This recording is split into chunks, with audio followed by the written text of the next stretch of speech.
Lên số. Mày cắt lá dây đi em. Dạ đúng rồi. Cắt cái gì? Người ta cắt phải. Cắt phải. Cắt phải là cắt búa gì đó. Nhiều loại. Mày cắt cái cơ rồi không?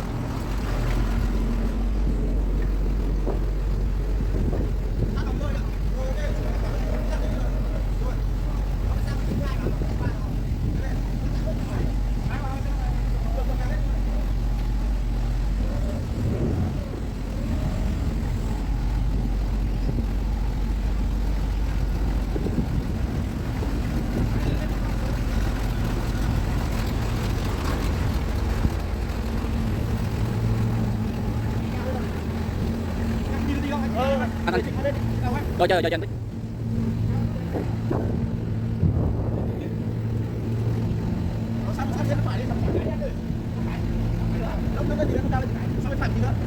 Rồi, cái này thế nào? Cái kia thế nào? Cái kia chưa? Sang bên phải một tí đi nữa. Rồi đấy, ok. Bên này thế nào? Rồi cho bạn đi. Nâng ra đây, nâng ra đây. Vào đây nâng ra. Rồi cho bạn đi. Vào đấy. Vào đấy, vào đấy. Ở đi thẳng là được.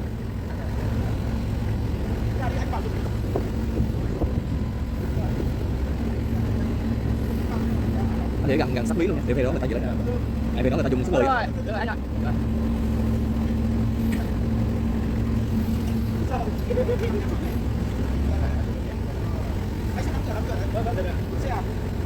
Em cảm ơn nha.